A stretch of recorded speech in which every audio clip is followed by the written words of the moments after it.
Good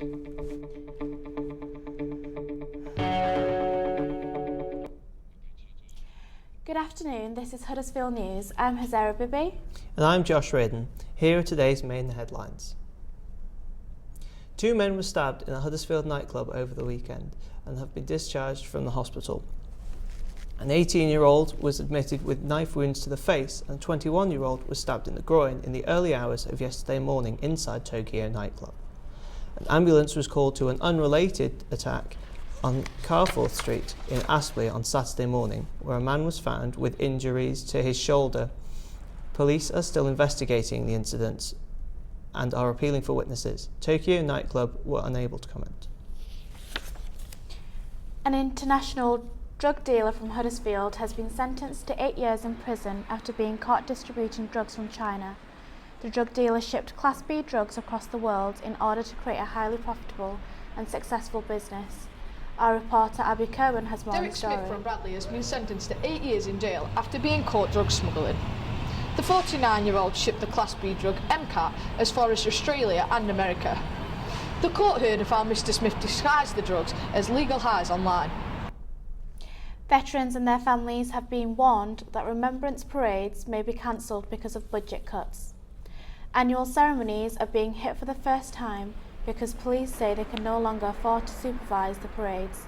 MP Andy Burnham has written to the Home Secretary saying the police are having to choose which public events to supervise. He's saying police forces should receive the extra resources they need so that every event can go ahead and allow people to honour the memory of servicemen and women. There is traffic chaos in Huddersfield as fog has descended across the country. Visibility was less than 100 yards in many areas, causing long tailbacks, and more than 100 flights have been cancelled. Our reporter Alice Sofield tells us more. The Met Office has released a yellow weather warning this morning due to the foggy conditions in and around the UK. Many flights have been cancelled and drivers are being advised to take extra care due to the poor visibility and the hazardous driving conditions. It has been a memorable couple of days in Huddersfield, as yesterday was the hottest November day on record, with temperatures reaching highs of 19 degrees. The fog should clear later on today and we could again reach highs of around 19 or 20 degrees. Theatre ticket prices have risen on average by more than 5% in the last year, a report from UK Theatre has revealed. Despite inflation remaining at around 0%, the average ticket price outside central London rose to nearly £24. Box office manager of the Lawrence Batley Theatre in Huddersfield believes the increase could be a reflection on the increasing demand after the recession. Low in the theatre, and I think the slight increase in prices is due to a bit of an increase in ticket sales over the past few years.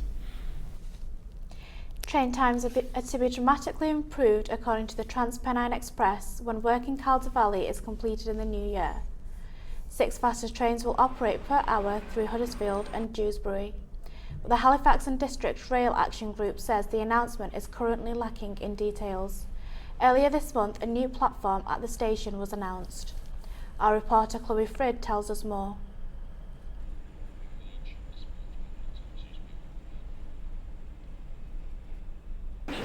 Hello, I'm outside Huddersfield Railway Station, where the government has announced plans to expand the station by adding a new platform. Preparations are being made to demolish the derelict former Huddersfield Sports Centre on Southgate. Locals say they hope the site will be regenerated quickly, fearing it could become a wasteland. The centre has blocked off its entrance with large stones to prevent anybody using the old pay and display unit. Chris Elson, the traffic warden for Kirklees Council, spoke about his history patrolling the roads and his hopes for the area. I've got mixed feelings about it. I spent years and years around here patrolling the car parks and whatnot. I'll be sad in a way to see the building itself go. It all boils down to what they're going to do with the land afterwards. Dating apps are increasing rates of STI, according to the British Association for Sexual Health and HIV. Experts are saying it's easier than ever to hop from partner to partner because of dating apps such as Tinder. Syphilis has seen an increase of 33% and gonorrhea an increase of 19% in 2014.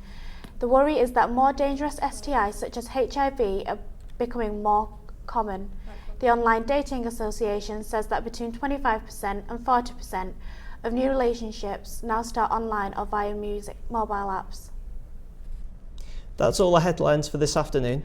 Join us again in the evening for more news headlines.